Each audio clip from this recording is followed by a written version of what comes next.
What's up, everybody? Thralls here once again. I'm Necrotic Nick, and I have an album review for you. So another one that I definitely had on my radar and was pretty fucking excited about was the newest offering from Krisiun, Mortem Solis. This also comes out on the 29th of July on Century Media Records. This band formed in 1990 in Brazil. This is their 12th full-length overall. I've been a fan of this band for a long time. I want to say the first album I really got into was Conquerors of Armageddon, and from there I just went fucking nuts. I really like Scourge the Enthroned. The Great Execution, I think, is one of their most underrated albums.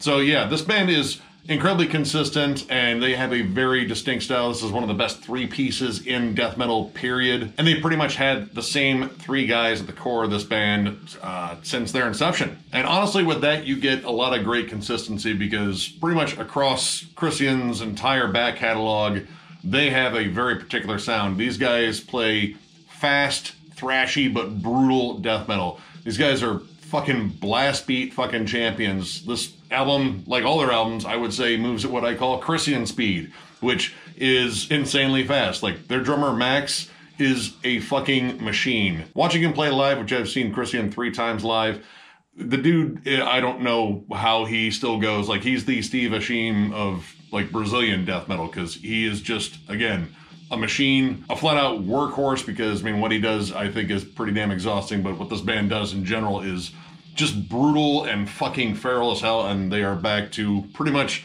revisit us with even more stuff like that. This is one of those bands where I definitely have an expectation in terms of what their albums will sound like. There isn't a lot of deviance in their discography, and right away, with Sworn Enemies, the opening track, we are off to the fucking races. There's no pretense, there's no intro, though there is an interlude later on the album, which, you know, we'll get to that. But it just takes right off, starts moving. The riffs on here are tight and crawling. I fucking love Moises' riff work in here, and especially on this one. This one, I don't know, like, it just feels maybe a little bit more technical, like there's more harmonized crawling riffs, and their breaks in the patterns, their drum beats are always very unique, and the accents they hit and how they kind of incorporate a cool tag at the end of the riff on them. Couple that with Alex's nasty bass work and his token growls, which he has such a interesting meter. Like, his vocal cadences are very interesting in terms of where they hit on the beat, and that actually kind of adds to their unique appeal. I mean, there's definitely a lot of Brazilian death metal and South American death metal that latches on closely to Krisiun's sound because I think they're very influential there. But there are certain elements that are unmistakably them, especially Alex's vocals. He has this very distinct roar, and it's just very powerful. And then you couple that with the intense riff work on here. Like, this is moving at a mile a minute almost at all times. But I think with songs like Tomb in the Nameless and Serpent Messiah, like, there's a little bit more intricacy to the riff work this time. The opening crawls on Tomb in the Nameless, I think, are really cool. Like, it's a tapping melody, and how he incorporates it into the main riff, I think, is really clever. And none of it sacrifices the bludgeoning force of Krisiun, because Krisiun is out to cave in your head with every single song on here. And I like that this is mainly about the riffs, too. Like, the solos in here are good, but they're generally very short, lots of cool dive bombs. There's some really cool shreddy bits in there, but they're kept very short so they can get back to the riffs, because the riffs will change around and sort of shift around on every song. But they're kind of what, like, drives the intensity, that and the pummeling fucking drum work. Which, again, this moves at Krisiun speed. That means it really doesn't slow down very much. But honestly, that's kind of a thing I expect from them. They've been pretty much that way since Black Forest Domain, back when they fucking debuted. Like, this band likes to play fast as hell, and part of that is due to the thrashy background in there. I've always said this band is like the perfect combination of, like, Deicide and early Sepultura.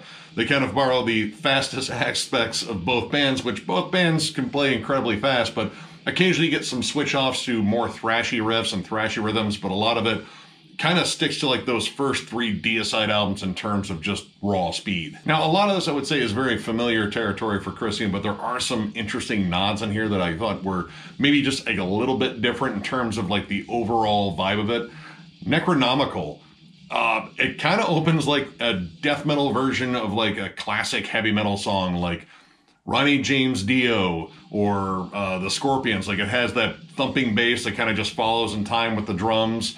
It's a more mid-tempo start. I mean, it eventually does get into the blast beats because this is Krisiun. Every song has fucking blast beats. But I like this kind of, like, more sinister approach to a classic heavy metal song. Like, it has that classic heavy metal vibe to it, but at the same time, it remains brutal as hell. And when they switch over to the giant palm muted chugs that are on here and kind of syncopated with the fucking drums and the vocals.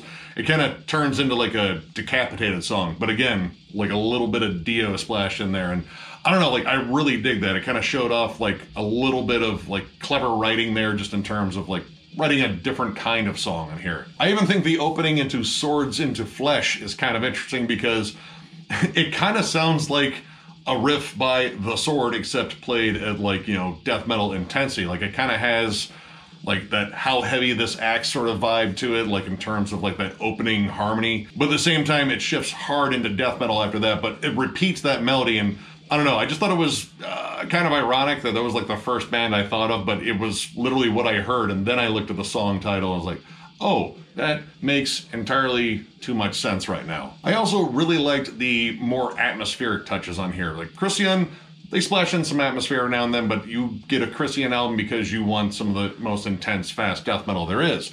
I totally get that. That's why I get Krisiun albums, but I like having some cool surprises in there. And Temple of the Avatar and Worm God both kind of have like big, epic, dark lead-ins, like almost kind of like blackened death metal or like a little bit of doom. There's like clean melodies in there mixed with like some more sinister sounding riffs and kind of like epically fucking dark and foreboding. Now, inevitably, much like all these tracks, they kind of go back into what they usually do, like kind of the cruise control sort of Krisiun sound. Nothing wrong with that. That is generally what I sign up for every time they put out an album. But they do like to break up all the brutal blasting in here with, again, like some cool thrashy moments. Like there's some stuff, again, that sounds like early Sepultura, maybe Sarcophago, because there are some blackened tinged riffs on here. And it's something to sort of break up the formula in here, because Krisiun definitely has a formula, which I have no problem with, because again, this is what I sign up for every fucking release. But it is cool to see like some slightly different songs here to sort of break up the pacing. Like the first 3 songs in here are fucking blast beat central right out of the gates, and then you kind of get, you know, settled into some slightly more groovy territory. Like there are groove sections in pretty much every Krisiun song, but groove has never really been the main thing with them. Again, this is just a fast, aggressive band, but they've put their own like signature on it. Like again, those interesting accents, the drum work and the riff work, the distinct vocals, they have kind of their own sound within death metal, honestly. Like honestly, I feel like I can pick out a Krisiun album out of a slew of thrashy, fast death metal acts, just because, again, very distinct sound. And I have to say, I really like Mark Lewis's production here. I think it sounds incredibly tight. It has pretty much the right amount of compression on it. The guitars have such a great fucking tone to them. Alex's vocals are nice and out in front, but they don't overpower anything on there. The drum work is, again, machine-like, but I like the punchy sound of the drums. But I did have some slight issues with the album. The interlude, Dawn Sun Charge, which is like right in the middle of the album. So, I mean, I suppose this is like the side 2 if you have the vinyl of it. But honestly, yeah, I got to think about interludes and everything, and it's kind of a cool build-up. Like you get sort of a war drum snare march and like dive bombs that fade in, but it feels like they sort of musically stomped on the brakes after a fucking glorious opening. The first 5 songs in here are fucking legit bangers, and having this interlude right in the middle of it and just take up like another minute 45 before going in the second half, I mean, it kind of, you know, kills the momentum a little bit. And with that distinct break, there's definitely sort of a tale of 2 sides here. While I think the first half is way more like intense riff-wise, like there's more intricacies, there's more like clever harmonies, the second half is sort of embracing some different stuff. Again, this is where like the more dark atmosphere comes in. Again, Temple of the Avatar and Worm God, I think, particularly are the ones that stand out there. But there's also like a shift to more like atonal riffing or like dissonant riffing. Like the riffs sort of change. They're a little bit more primal, a little bit more just aggressive versus being more intricate. And then you get more of these like dissonant tags on them. That really shows up on Temple of the Avatar and As Angels Burn. Like there's just some tags there that are different and don't sound like stuff that was on the first half. So the pacing is kind of interesting here. I have to say though, the closer Worm God is fucking exceptional. It has a great build-up.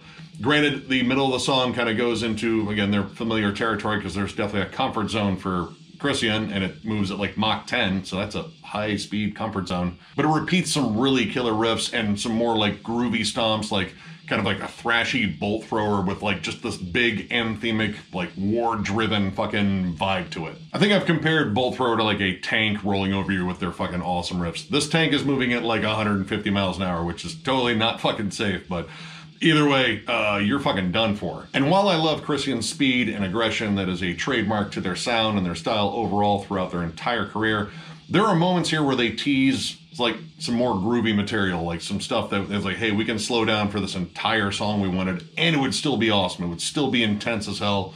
It would still be 100% Krisiun, just a more mid-tempo song. But even on the songs that are a little bit slower, like at least in certain parts, they kind of break into, again, that comfort zone. And I like that comfort zone, but at the same time, I feel like they're teasing something. Like there's a missed opportunity here to like really, you know, make a giant anthemic, more groovy song, like a fist-pumping fucking anthem about war, death, gore, Satan, I don't know, whatever the fuck they're talking about. I'm sure it'd be awesome. And honestly, I don't think I would take much issue with it if they didn't do this mid-tempo stuff so fucking well. Necronomical, if they had stuck with just that speed pretty much throughout, maybe just do sort of a stomping rhythm, like, you know, not too fast, like maybe like a little thrashy, I think that song would be even more epic and would stand out even more. So it's not really like a huge complaint if I'm saying you did something so well for a little bit and I just want you to do it longer, but I still like everything else you did. So yeah, overall, I mean, I dig this album. I kind of knew I would. I love Krisiun. Like, I've been a huge fan of this band. I love their style. They are sort of unique in death metal, and I'm always excited for a release of theirs. So overall, I'm gonna give this 3.5 stars. I dig this one. This is a solid fucking album. This is yet another solid album in Krisiun's solid discography. They deliver flat out what I wanted from a Krisiun album. They delivered all the speed, all the fucking maniacal riffs, the killer vocals, the drum work, like everything. It's Krisiun. You know, if you love Krisiun, you will fucking love this album. Have they done this sound better in the past? I mean, probably. I mean, it's a tough discography to rank. Maybe one day we'll take on that one. But this is just another killer fucking album. Like, I was flirting with 4 stars, but at the same time, like, the back half of this didn't resonate with me as much as the front half. The front half is fucking glorious. Like, there's some of the coolest riffs I think they've done here lately. It's a beast of an album. I pretty much expect that. This is a strong 3.5. I was gonna like boost this one up a little bit. Like, this is a very confident 3.5, almost 4. But yeah, Krisiun fucking did it again. And if you're not familiar with this band, this wouldn't be a terrible one to start with. I mean, honestly, Conquerors of Armageddon, I don't know, that could be my favorite. I'm not going to spoil that for a ranking. That could be, though. And I also really like the Great Execution, too. I think that one's pretty fucking nasty. Anyway, any of those albums, any albums that I brought up by Krisiun, definitely check them out. I mean, if you're a big fan of, like, Deicide, Sepultura, Sarcophago, Malevolent Creation, any of those bands like that, definitely check this out. So, if you enjoyed this review, give it a thumbs up, and if you are new to the channel, subscribe, because we do stuff like this all the time. We are also on Patreon. If you'd like to help us out there, there'll be a link in our Thralls of Metal link for our website, because I keep forgetting there's a link there. So yeah, if you just go to thrallsofmetal.com, you can actually get to our Patreon. I've been doing it wrong for quite a while now. I think there's also a link on our fucking YouTube channel, like up in the corner with the little Patreon logo. As much as I analyze music, I don't analyze our fucking layout very much. So yeah, it's there. But while you're at thrallsofmetal.com, if you choose to go that route, check out our shirts, maybe get one. As for news, again, trying to figure out a date to get together for the Pantera ranking and Denver Death Fest. Still waiting to make an announcement just because we're waiting for something to settle. Again, I'm not the one that necessarily knows this, which sucks because I'm the one that's doing most of the videos. But I assure you that there will be an announcement made. Again, this will take place September 30th through October 2nd in Denver, Colorado, because it's Denver Death Fest. And I'm reasonably sure we have like 30 bands. So yeah, 3 days, 10 bands each. That sounds like fucking fun. I mean, I'll be there. Hopefully you're there. I mean, we can sit back and drink some beers and talk about how badass this fucking Krisiun album is. And of course, watch a bunch of sick fucking death metal bands, because, I mean, yeah. And of course, what would the end of these videos be without me thanking you all profusely from the bottom of my black heart. It's awesome doing this. It is great to get such positive feedback, and you guys, you know, like, you really fucking keep us going. It's just absolutely awesome, this whole community we built. And I don't know, these endings will probably continue to be awkward. It's just kind of our thing, mostly because I just don't know what to say other than thank you, thank you, thank you, thank you. So I'm going to say it one more time. Thank you all very much for watching, and we will catch you later.